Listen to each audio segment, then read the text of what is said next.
Lo que no... Sí, está bien esto, está bien, ya. Sí, está bien. Bueno, buenas tardes. Qué lindo grupo. Bueno, quiero presentar a una señora. Siempre me emociona esta cosa, che. ¿Por qué me emociona? Porque hoy han hablado mucho de Elena Espinal y ella ha sido una propulsora de todo esto, la que nos dijo, vayan que hay una cosa nueva que hay coaching, y allá fuimos.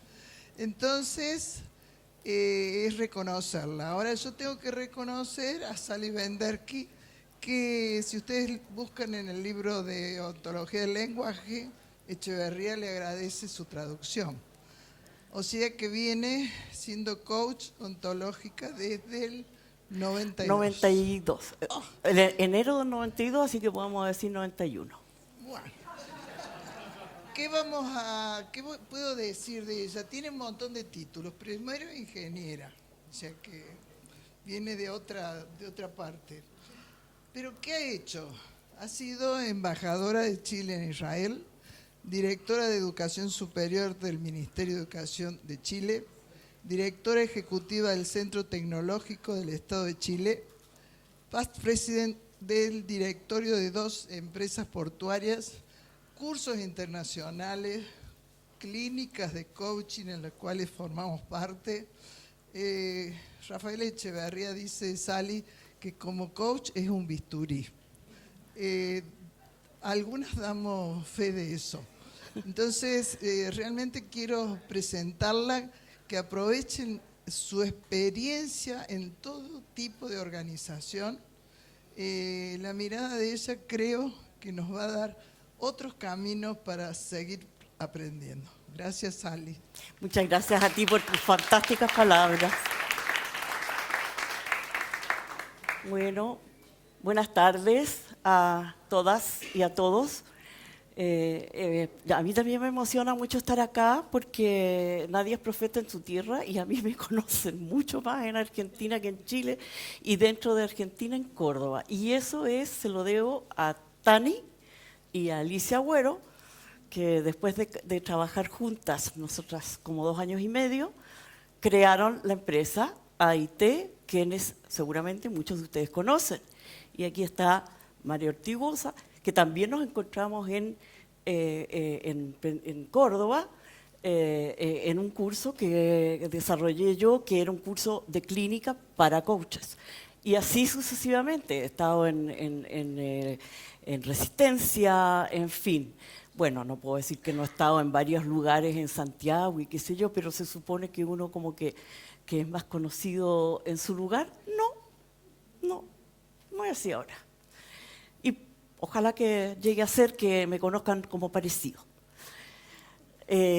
Lo que yo quiero hacer hoy día es mostrarle cómo se puede integrar todo lo que uno ha hecho en la vida. Esto es una especie de integración de vida. Yo nunca dejé de ser ingeniera, a pesar de que cuando estudié primero Gestalt y después estudié coaching, y pertenezco a la primera generación de coaches ontológicos certificados. Eso es año 90, comienzos del 92. Y dije yo, ya, estoy lista, estoy preparada para dejar de ser ingeniero, y a partir de eso fui más ingeniero que nunca, porque un colega coach, que yo fui supervisora de él, no en el sentido de supervisión que aprendí hoy día, o sea, no sé si lo aprendí, pero que vi hoy día, que miré hoy día. Supervisora era como un coach que ya está recibido y que ayuda a las personas que están estudiando coaching a aprender bien lo que se mostró en los talleres generales. Entonces, yo ¿de quién dije que era supervisora? Acabo de decir que fui supervisora de alguien. Bueno, ¿de un amigo ingeniero? No, lo que me pasó fue que yo era ingeniero Después fui Gestalt, nos dieron un título para que no pelear con los psicólogos, se llamaba Psicopedia, era gestáltica, y después estudié coaching, y todo esto siendo ingeniero, y dije que nunca más voy a ser ingeniero, y ahí estaba Reinaldo, que era mi supervisado, ahora me acordé, y en el año 95, no muchos años después, hicimos juntos un taller de coaching que preparamos solos, entre los dos y qué sé yo, y trabajábamos juntos, y él mismo era uno de los gerentes de reclutamiento, mira las palabras, de reclutamiento de Deloitte Touche. Y entonces él era el jefe de eso, y de repente le llegó una petición de un lugar que yo no sé ni siquiera si él sabía, pero yo había trabajado ahí muchos años, fue prácticamente mi primer lugar de trabajo, el Instituto Tecnológico. Y me dijo, mira, este puesto lo inventaron para ti, directora ejecutiva de un lugar donde yo me había ido prácticamente llorando de angustia porque no me daban trabajo, en fin, había unas situaciones que eran complejas o complicadas. Y entonces, bueno, ahí todavía no existía el coaching, todavía no existía nada, trabajé en ingeniería durante muchos años, más de 50, sigo trabajando, soy la presidenta de la Academia de Ingeniería de Chile en este minuto, y es curioso porque el coaching tiene todo que ver con que me hayan elegido a mí, nadie lo ha dicho, pero yo lo siento que la Biblia, que la energía es que yo ofrezco algo diferente de lo que la mayoría de los ingenieros ofrecen. En todo caso, pasó que nunca dejé de ser ingeniero. Y hoy día estoy feliz de no haber dejado de ser ingeniero, porque hoy día vengo a mostrarles qué rico ser ingeniero y ser al mismo tiempo coach, y cómo se integran las dos cosas, por lo menos para mí. Eso es lo que quiero mostrarles. De lo que vamos a hablar es del título, o sea, conversaciones transformadoras para el liderazgo y la innovación en la empresa. Entonces, este es el índice, que lo quise hacer como más entretenido que una listita. Aquí hay una conversación al interior de esto, hay una conversación. Y un pedazo de la conversación es una conversación transformadora, y hay muchos otros tipos de conversación. Y algunos tipos de conversaciones hay que utilizar para el liderazgo y para la innovación. Y de eso vamos a conversar hoy día.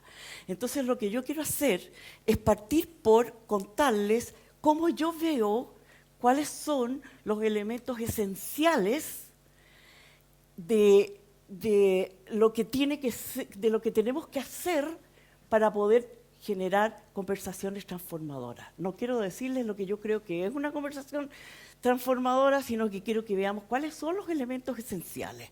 Aquellos que son coaches ontológicos ya lo han visto, pero no lo han visto así. Entonces, yo los estoy invitando a ver a todos los que conozcan el tema de la ontología del lenguaje, los estoy invitando a verla desde otro punto de vista. ¿Por qué? Porque lo vamos a ver como qué tienen que ver con conversaciones que transforman, qué son las conversaciones que transforman, y qué tiene que ver eso con el liderazgo y la innovación, y cuál es la razón por la cual liderazgo y sobre todo innovación son imprescindibles hoy día para la subsistencia futura de las empresas. De eso trata esta presentación. El primer elemento que quiero mostrar es esta distinción que, si no todos, muchos de ustedes la conocen. Entonces quiero que la miren desde un cierto punto de vista. Recordemos que según hago soy, según soy hago. Y que hay un circuito que puede ser virtuoso o que puede ser vicioso entre el ser y el hacer. Hoy día nos entregó un montón de elementos, marcos, para poder ver que esto es una hipersimplificación de cómo se llega del ser al hacer y del hacer al ser. Que la acción no es inmediata de decir yo quiero esto y lo hago, no es así, pero no es la materia de esta presentación y por lo tanto yo me tengo que concentrar como en la parte de afuera de la cebolla, llamémoslo así. Entonces, eso. Actúo según quién soy. Soy también según cómo actúo y mis acciones muestran quién soy. Uno dice, por Dios, que es pesado. ¿Por qué sabe que es pesado? Incursionó en su ser, lo miró por dentro. ¿Qué es lo que hizo? Que lo encontró pesado. Hizo cosas él. Actuó. Generó acciones que lo mostraron como una persona que juzga como pesada otra. No están separados entonces mi ser y mis acciones, y existe una relación continua, o sea, no siempre estoy siendo el mismo. Y lo más probable es que cuando uno diga después de 20 años, fíjate que soy otra. Soy otra porque he hecho esto, y he dejado de hacer esto y esto. Eso no es automático, eso hay que aprenderlo, eso es parte de un proceso muy interesante, muy importante, y bienvenidas sean dos cosas. La neurociencia y el conocimiento que podamos tener de ella, que nos mostró algo de eso Marco hoy día, y la inteligencia artificial y el desarrollo que va a tener de manera tal que podamos nosotros usarlo como herramienta para nosotros ser mejores coaches y no que nos use la inteligencia artificial para que se hagan algoritmos que no son los que necesitamos para tener un mejor mundo.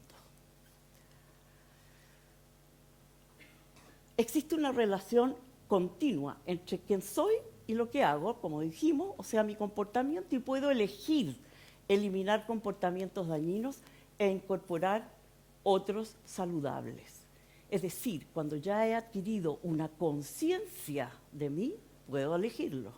Si no he adquirido una conciencia de mí, tengo que adquirir una conciencia de mí, porque si no, porque de otra manera estoy actuando de manera como podríamos decir antiguamente, inconsciente. Y entonces, si estoy actuando de manera inconsciente, es difícil que pueda elegir. Pero tenemos la posibilidad de elegir, y no sé si ustedes están viendo todo lo que tenemos que aprender e integrar de lo que está pasando en el mundo para poder ser mejores coaches. Un indicador sustantivo de armonía entre tu hacer y tu ser lo proporciona la coherencia. Hemos visto ya en varias presentaciones el tema por lo menos la presencia física o el cuerpo y las emociones, y Marco nos mostró algo diferente de lo que, por ejemplo, nos mostró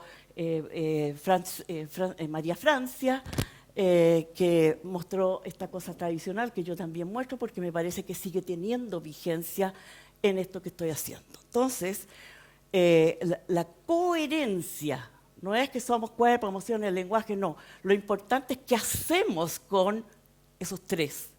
Y entonces vamos a hablar un poquito de eso. Bueno, cuando ustedes vean cosas en verde es porque estoy preguntando, pero no es muy corta esta presentación. Entonces yo les quiero pedir que griten. ¿Ah? Hay algunos segundos para gritar. ¿Qué nos diferencia de los demás mamíferos? ¿El lenguaje? ¿Qué lenguaje? El lenguaje verbal, el lenguaje humano. Ese es el que nos diferencia. Gracias. ¿Ven ustedes qué nos diferencia? El lenguaje humano. Esto también tengo que decir que se ha visto N veces, y N igual mucho, sobre todo en la ontología del lenguaje, pero cuando uno lo está viendo en el contexto de una integración, le empieza a hacer un sentido nuevo. Esa acción nos permite relacionarnos, confiere sentido a nuestra vida, genera identidades, relaciones, compromisos, mundos. Es recursivo, aprendemos sobre lo que ya hemos aprendido. Otra pregunta, ¿cómo se manifiesta el lenguaje humano? Conversando. Es la conversación la que nos manifiesta ese lenguaje humano. ¿Y qué es una conversación? Está en verde. ¿Que me corra para acá? Ah, yo pensé que no.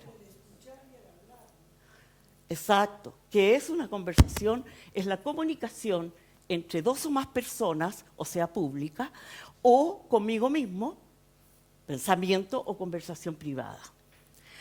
También conversamos casi todo el tiempo. Aquí alguien, justamente la María Francia decía que era muy buena para, no solo para conversar, sino que para hablar, decía ella, ¿no?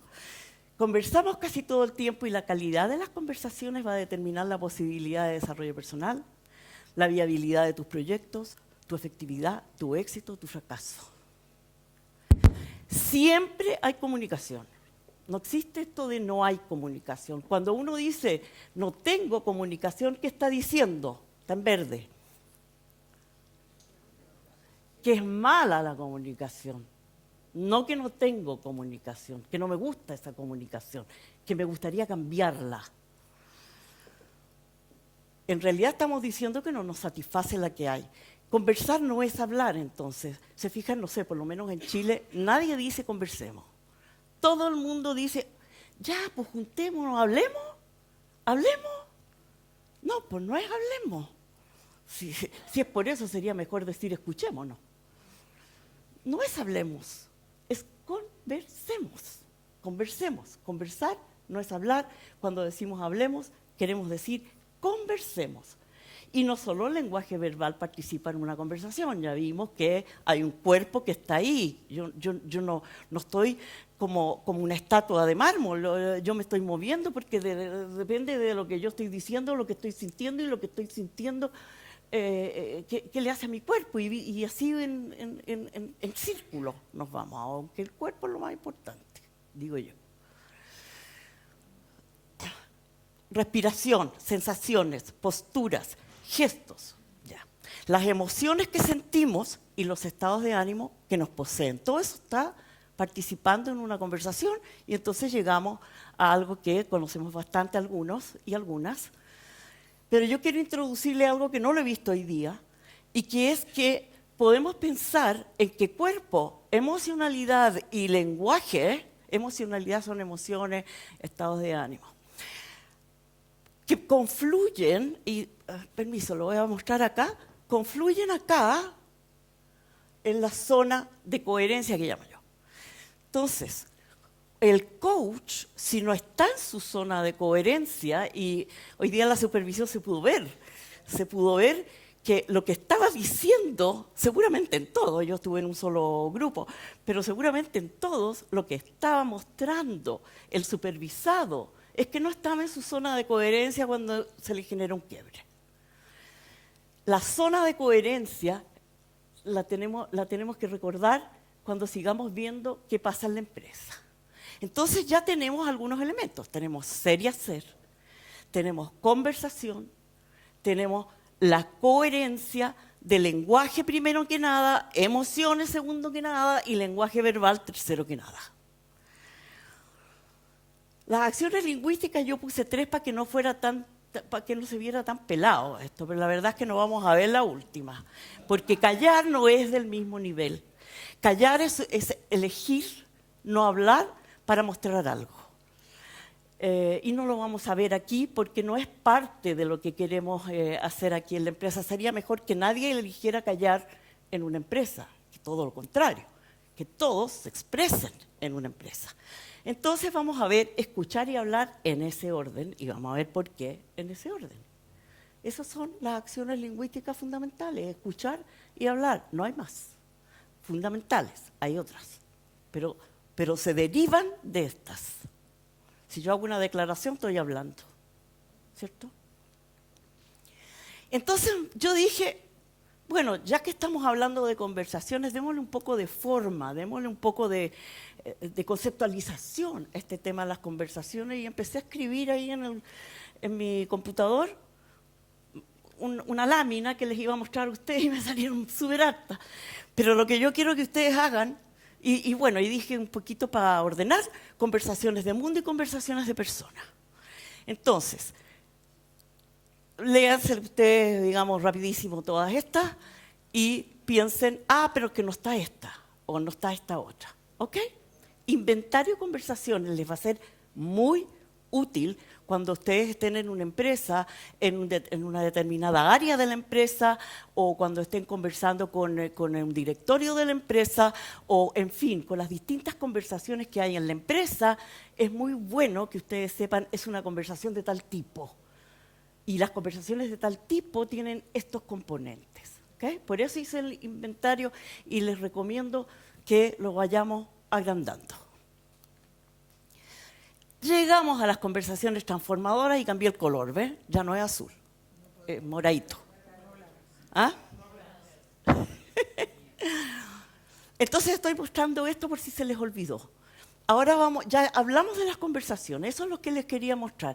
Los elementos que yo acabo de mostrar los tienen que tener simultáneamente presentes cuando vamos a generar, cuando decidimos que un equipo o un coachee o que hay alguna necesidad de generar conversaciones transformadoras, por lo menos tienen que tener los elementos del ser y el hacer, de el lenguaje, cuerpo, emociones, lenguaje y lenguaje humano y su manifestación, que son las conversaciones. Por lo menos esos tres elementos. No son los únicos, pero son por lo menos eso.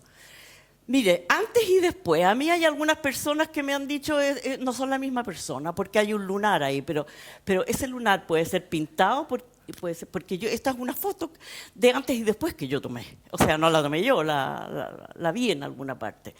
Entonces, aquí hay una señora que se drogaba y que se debe haber pintado, o que tenía un lunar horroroso que después se lo operó o cualquier cosa. Y aquí hay una señora que parece otra. Y no es otra, es la misma. Entonces, ¿qué le pasó a esa señora? En relación a lo que estamos conversando ahora. Ella tuvo una serie de conversaciones que la transformaron y la convirtieron en otro ser. O sea, este ser no es el mismo que este, pero es la misma persona. Una conversación transformadora cambia uno o más aspectos de tu ser, o de algunos de tus interlocutores, o de todos los participantes en la conversación. Marcela, que no sé si está acá hoy día, ¿cómo se llama el apellido? Salbransky, algo así. Bayarsky. La Marcela, en el grupo de ella estuve y ella era la supervisora. Dijo que tuvo carne de gallina en algunos momentos. Era de ella, tú estabas. Era como algo de ella, O sea, él no era coach, era supervisora, pero es lo mismo el coach. El coach también puede ser transformado. Esa carne de gallina no hay que dejarla pasar. Esa carne de gallina me está diciendo algo, ¿no? Entonces, cualquiera o todos les cambia algo de su ser. La acción lingüística que hace esto posible, por supuesto, que es el escuchar. Es escuchando. El coach, por ejemplo, hablemos desde la perspectiva del coach. El coach, bueno, va a hablar si le pide algo el coachee, pero si no, lo que tiene que hacer es indagar, que es una forma de escuchar. Es, por supuesto, hablar, pero para escuchar. Entonces, y es lo que hacemos, es la acción lingüística más importante, es el indagar, o sea, el escuchar, como coach. Entonces, escuchar abiertamente, sin juicio, sin más conversaciones privadas. Yo como coach me debo a mi coachee, me debo al otro. Y yo soy yo, pero yo tengo la posibilidad de declarar antes de partir que tengo que ejercitarme, que tengo que centrarme y que tengo que estar ¿dónde? En el tema de cuerpo, emociones y lenguaje, en la zona de coherencia. Y entonces, estando en la zona de coherencia,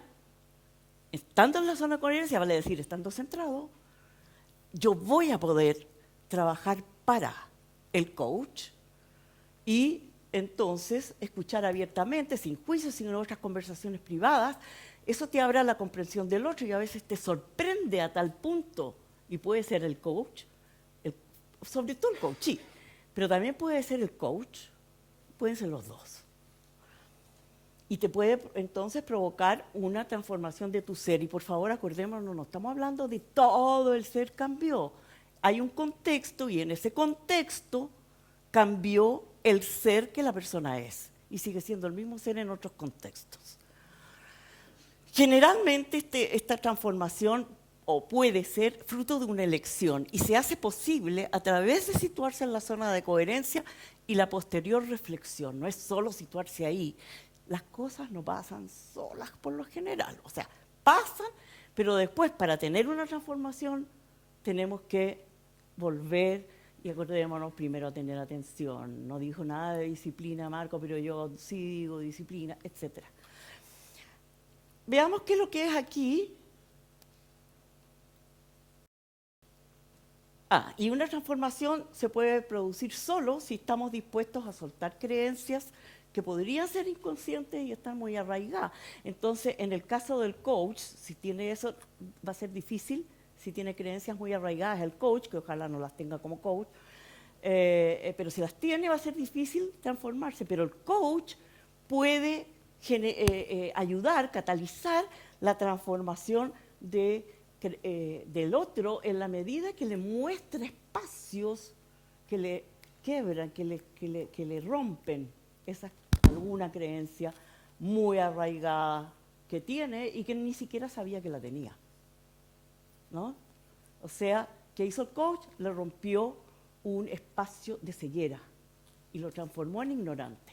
Y desde la ignorancia le iba a enseñar o mostrar o acompañar a que, le pase lo que él quiere que le pase, ¿no?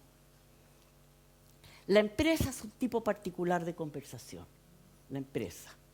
Entonces, ahora, ya que sabemos lo que es una conversación transformadora, vámonos a la empresa y en la empresa vamos a ver qué tipo de conversación es, para qué es la empresa, y no tenemos tiempo para hablar más, que podríamos hablar, no sé, un curso sobre coaching y empresa, pero va a ser esto lo que vamos a hablar sobre la empresa, pero para irnos al liderazgo y a la innovación, ¿ok? Entonces, liderazgo. No, pues la empresa no la terminamos. Podemos concebir una organización como una red dinámica de conversaciones. Echeverría, me acuerdo, no sé si todavía lo dirá, pero hace 30 años consideraba que el capital ya no iba a ser más financiero. El capital de la empresa iba a ser conversacional, que la calidad de la conversación iba a ser el máximo exponente de cómo le va a ir a una empresa. Podemos concebir una organización entonces como una red dinámica de conversaciones que a su vez conversa con el entorno. La empresa es un tipo particular de organización que se crea, establece sus límites, se estructura y se organiza en base a distintos tipos de conversaciones entre distintas personas dentro y fuera de la empresa.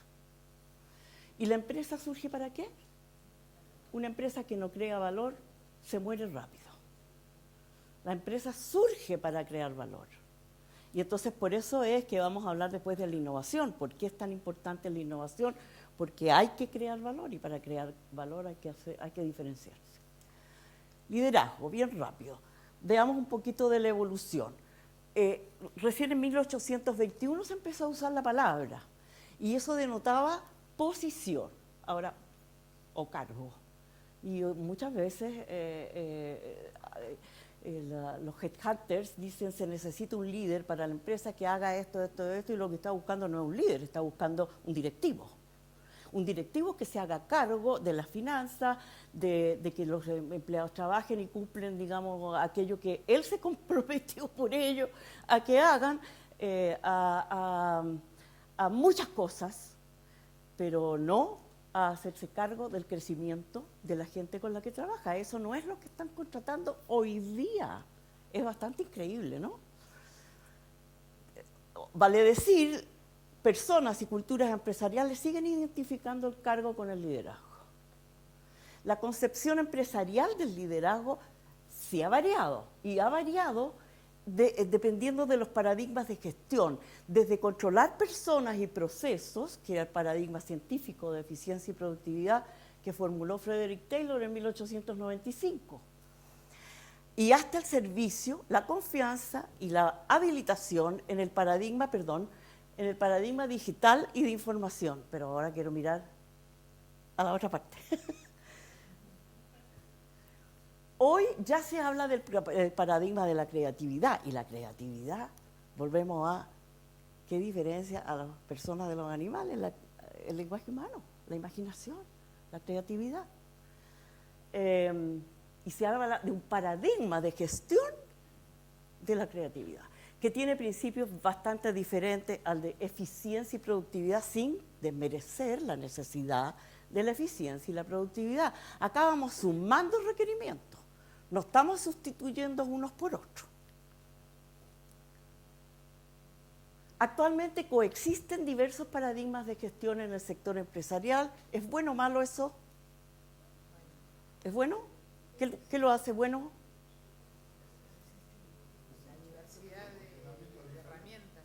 De herramientas sí, pero paradigma de gestión. O sea, la gestión debe ser... ¿ah? Falta dirección. Cada uno hace cosas distintas que nunca confluyen. Yo no lo encuentro bueno, por lo que acabamos de decir con mi amiga, con la Elena. El alineamiento es siempre imprescindible. Otra cosa distinta es que en ese alineamiento cada uno tenga el derecho de usar su creatividad como le interese usarla, pero en una dirección consensuada. Si no, no. Si no, es despelote. ¿Cómo dicen acá? ¿Tal cual? Perfecto. Perfecto. Nosotros se lo copiamos a ustedes. Se los copiamos a ustedes. ¿Ah? Sí.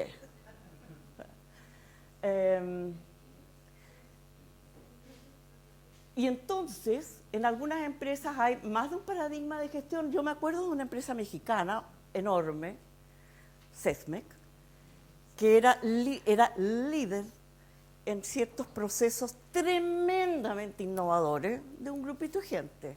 Y todo el resto de los trabajadores y de la empresa y de todo, hiper tradicionales. ¿Cómo creen ustedes que influye esto de haber tenido innovadores ahí? Eso para conferencias nomás, pero no para que le vaya bien a la empresa. ¿Se fijan? Entonces, hay más de un paradigma de gestión. Entonces, cuando no hay consenso y claridad, lo que hay es confusión, lo que hay es peleas, lo que hay es un conflicto con aquellos directivos que no permiten que se les contradiga. O sea, no son cosas buenas las que pasan. Ya, ¿cómo has visto el poder? En la concepción tradicional, la capacidad de ejercer, control e imponer la voluntad sobre otros. Yo tengo un amigo que me decía, él era gerente general de una empresa y pongámosle que tenía 500 personas a su cargo. Él dijo, yo voy a ser feliz cuando yo tenga 1000 personas a mi cargo. Ya, ¿y qué va a cambiar con eso? Le dije yo, que voy a tener el doble de gente a mi cargo, pues. ¿Qué hablaba eso de la empresa? ¿Qué hablaba eso del bienestar? Nada. Por ejemplo, jefe sobre subordinado, jefe de más de X personas. La concepción, hay otra concepción que es cada vez más aceptada y que es, bueno, la ontología del lenguaje la propone, que es la capacidad diferencial de hacer o de que se haga, o de no hacer y de que no se haga.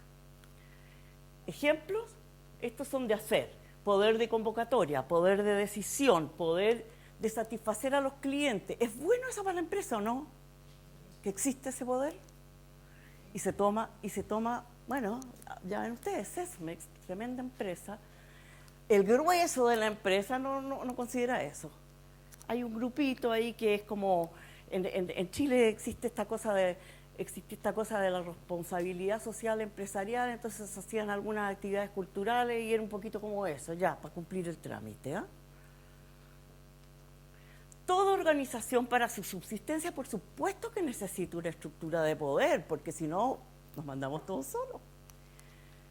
El poder puede ser legítimo o puede ser ilegítimo, eso es un juicio, así que el colectivo tiene que estar de acuerdo que si es legítimo o ilegítimo, según si es o no aceptado por aquellos sobre quienes ejercen, según su autoridad para aceptarlo o no, porque los que no tienen la autoridad para aceptar el poder del carabinero o del policía, hacen loco nomás peleándola, ¿no?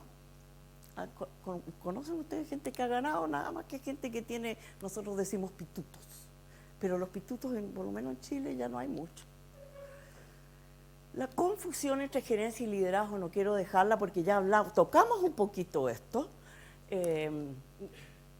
Al pensar en las personas como recursos, y aquí yo quiero hacer una campaña, estoy harta de los recursos humanos, porque los recursos humanos no son recursos, son personas que van a colaborar en la empresa y van a recibir un beneficio haciendo eso con el compromiso de alinearse con la estrategia y los principios de la empresa.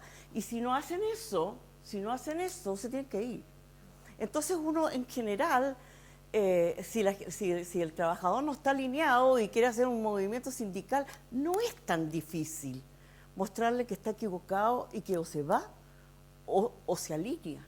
Porque en realidad cuando uno reclutar tampoco me gusta, me carga, pero cuando se va a contratar a alguien hay que preguntarle si está dispuesto a esto, cómo ve él lo que la empresa hace y a dónde la empresa quiere llegar. Y a partir de allí, si la persona se compromete, entonces lo que tiene que empezar a pasar es que los jefes que tengan se tienen que comprometer a respetar aquello a lo que se comprometió el trabajador. ¿Se fijan? No es tan difícil, pero no lo queremos ver. Yo quiero hablar aquí de esto porque no lo encuentro tan difícil, pero no pasa. Entonces dice, pero las cosas son así. ¿Qué vas a hacer tú? ¿Vas a cambiar como las cosas son? Sí, quiero eso. Quiero eso. Entonces, tradicionalmente, la administración y el control es la labor de los gerentes que tienen que ejecutar en forma eficaz y eficiente los objetivos que se derivan de las estrategias que fijan los directorios o, en fin, los dueños. Al surgir el concepto de liderazgo junto con nuevos paradigmas de gestión, las personas comienzan a cobrar tanto más importancia que la ejecución eficiente de los procesos. O sea, con estos nuevos paradigmas de gestión ya tiene que ser imposible hablar de la unidad de recursos humanos. Así que hagamos algo. Si no somos equivalentes al agua, o a la energía, o a la electricidad que se consume. No somos eso, las personas. Bueno, la función del gerente y del líder son súper diferentes, porque el gerente está más concentrado en los procesos y generar los resultados que le piden los directorios. Pero déjenme contarles a quienes no saben que en los directorios ya no es solo el accionista aquel que domina el directorio. Hay muchas empresas que todavía sí, pero ya cada vez más los gobiernos empiezan a exigir que las empresas y las organizaciones también estatales cumplan con los stakeholders, con los empleados, con las regulaciones. Todos son lo que se llama stakeholders, no sé cómo decirlo en castellano. Todos son interesados o incumbentes. Todos son incumbentes y entonces ya no basta con que un directorio se concentre en el análisis financiero, que a veces, después de mucho tiempo, un gerente que ya lleva de finanzas, que ya lleva mucho tiempo, sabe cómo presentar las cosas para que estén felices los accionistas. Pero ya no se puede, porque ahora hay un conjunto de cosas que no todas obedecen a los mismos propósitos. Entonces se empieza a complejizar muchísimo el tema de cómo se fija una estrategia. Bueno, ahora, esta confusión entre gerencia y liderazgo se produce al pedirle a los gerentes que sean líderes sin tomar en cuenta que la funcionalidad es distinta. Y vamos a ver un poquito más de esto. Se requieren ambos. Y esto genera una exigencia de aprendizaje de liderazgo al gerente, porque el gerente sabe ser gerente cuando es bueno. Pero nunca le enseñaron que tenía que hacerse cargo de hacer crecer a la gente con la que trabaja, de generar equipos que sean cada vez más autónomos, de respetar a cada integrante de los equipos, en fin, hay montones de cosas que los gerentes creen que son buenos porque no hacen lo que tienen que hacer los líderes. Entonces, tampoco se puede pensar que en los estamentos superiores no van a haber líderes, van a haber puros gerentes. ¿Se oye? ¿Se me oye? Ah, ya. Que van a haber puros gerentes, que van a haber, ¿cómo se llama? Puros líderes. No, tienen que haber líderes y tienen que haber gerentes, y los líderes y los gerentes, ojalá en una misma persona. ¿Qué es lo que hay que hacer ahí? Conversaciones transformadoras para los gerentes. Eso es lo que hay que hacer. Tienen que ir coaches experimentados, coaches que sepan de empresa, coaches que generen autoridad a nivel gerencial y de directorios, y que puedan mostrar la necesidad y la importancia de generar conversaciones que cambien una parte del ser de esos gerentes para que se interesen en las personas y en trabajar con ellas para el desarrollo de ellas. Yo no creo en el gerente coach, exacto. No creo en el gerente coach porque en una empresa a veces hay que dejar ir a gente y no es labor del coach despedir. Entonces, no me parece adecuado que hayan, como esto, me permito decirlo porque como esto es la integración de lo que me ha pasado a mí y he hecho yo, entonces me permito decirlo con todo desparpajo, no me parece bien el tema del gerente coach. Otra cosa es una empresa con cultura coach. Eso es otra cosa. ¿Dónde vamos? Eso ya lo vimos ya. No es necesario tener un cargo directivo para ser líder, si no, no existirían los sindicatos. Porque los sindicatos se forman por un líder, se transforma en líder, porque convoca, porque influye, etcétera, y ahí. ¿Qué hace un buen líder del siglo XXI? Valora a las personas, ¿perdón? Por favor, toda la razón. Inspira, sirve. Son grandes cosas. Yo ahora voy a ser un poquito más específica. Empodera. Todas estas cosas no están aquí, así que gracias. Son más generales que lo que yo estoy poniendo acá. Valora a las personas como colaboradores y contribuyentes y no como recursos. Ya me oyeron ya de eso. Ejerce su poder conscientemente y con humildad. Conciencia de nuevo, y con humildad. Yo no puedo enseñar nada sobre conciencia aquí, pero está. Yo estoy mostrando nada más que la conversación transformadora, pero la conciencia está. La conciencia personal tiene que estar en la empresa. Ustedes deben haber leído, porque hasta el Harvard Review, el Harvard Business Review, ha publicado más de un artículo sobre los jefes psicópatas.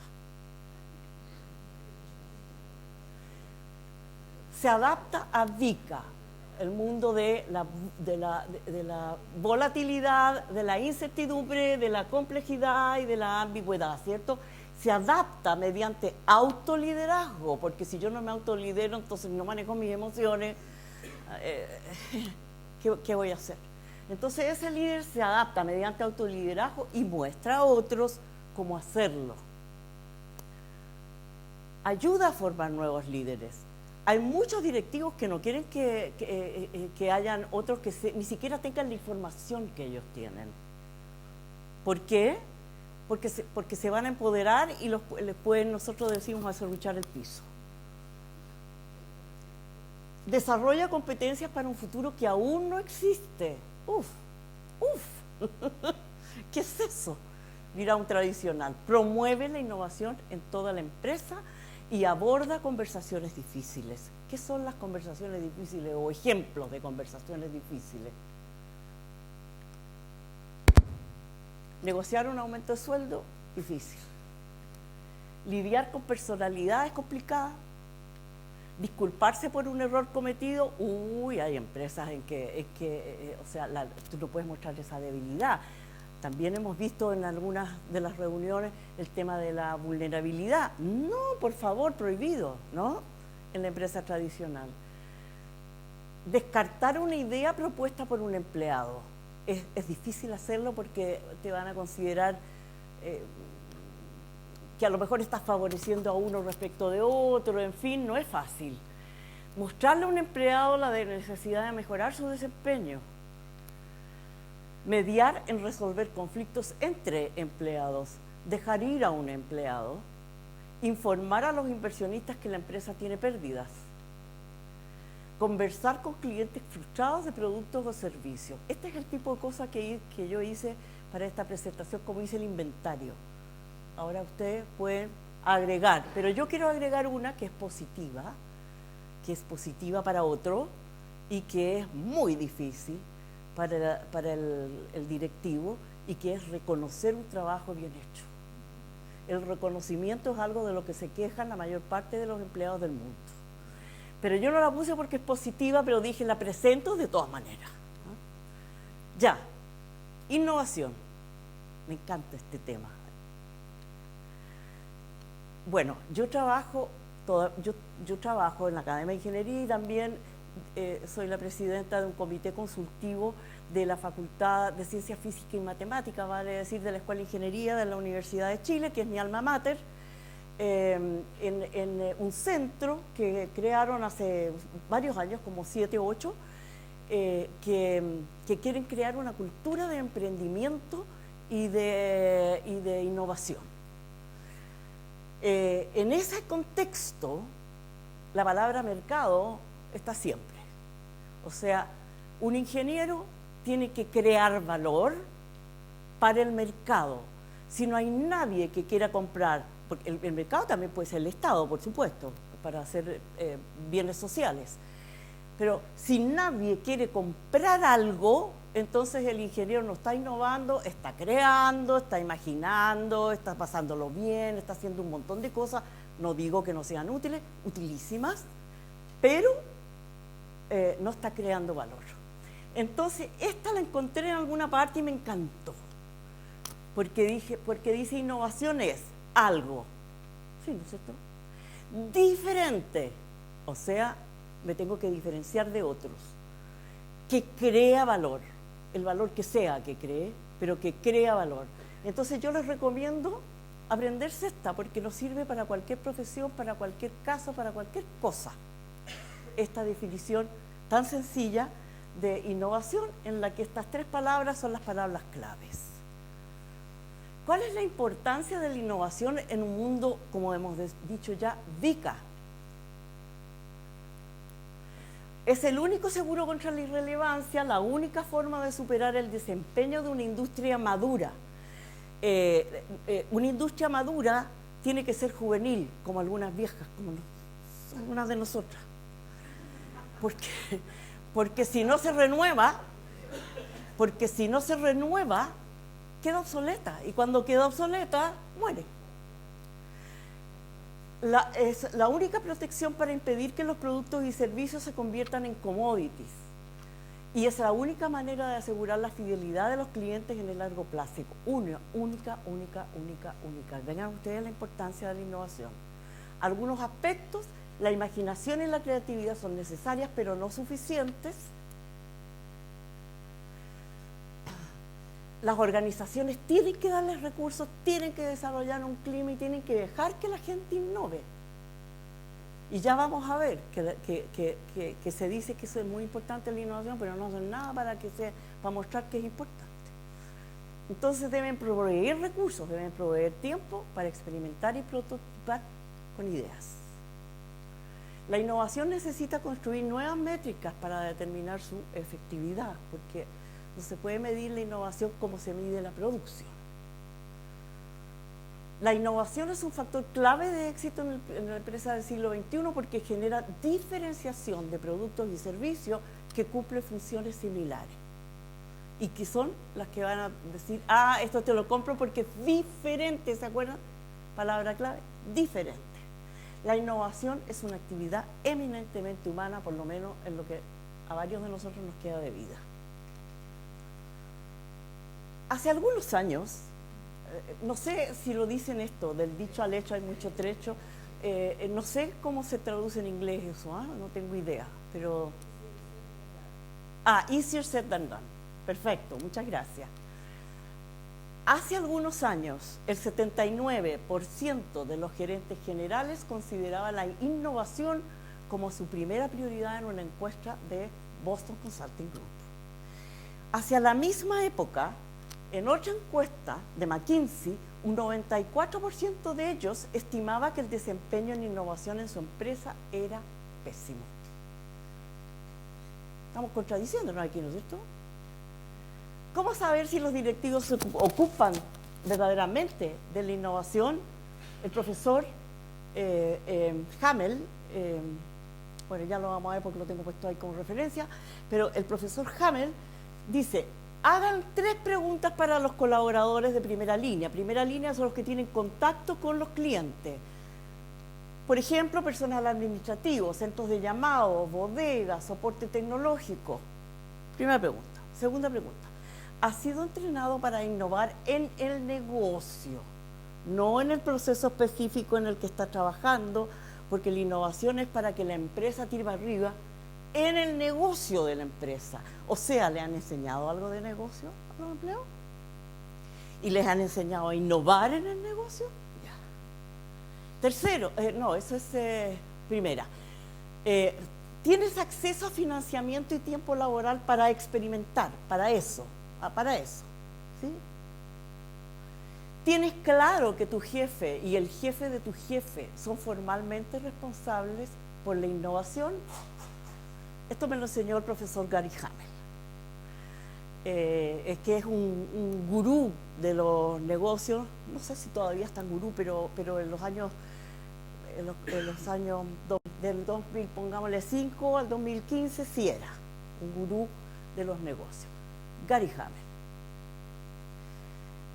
Yo quiero decirles lo que, desde mi punto de vista, quisiera que por lo menos se lleven. Si no se lleva más, que por lo menos se lleven eso, y es lo que está aquí. Las conversaciones transformadoras son necesarias para el desarrollo de liderazgos y para la innovación. Estas conversaciones no apuntan solo al hacer, sino también al ser. De allí la pertinencia del coaching en las empresas.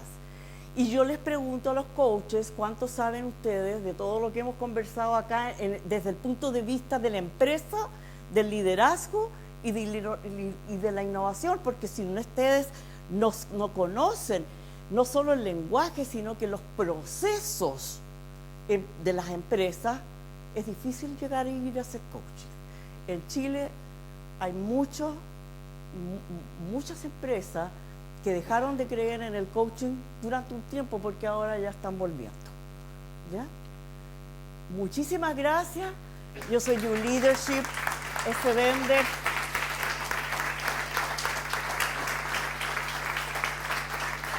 Y este es un libro mío, que es un libro de autoliderazgo y que se llama El Emprendedor Nobel, Camino a la Plenitud. ¿Okay? No es un libro para coaches, es un libro para cualquier persona que se quiera autoliderar, pero sobre todo para aquellas personas que quieren ser líderes en sus empresas. ¿Okay? Muchas gracias.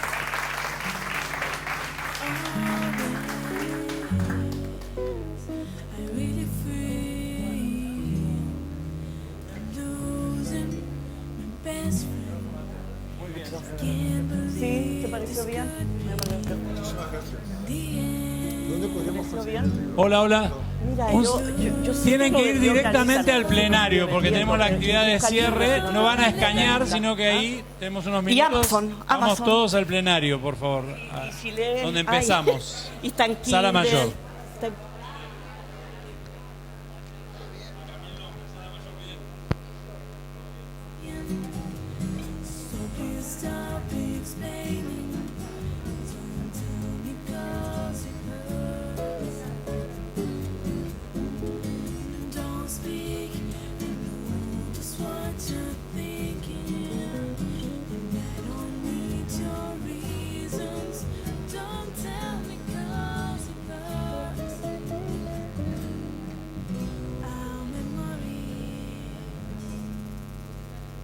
they can be invited, but some work together.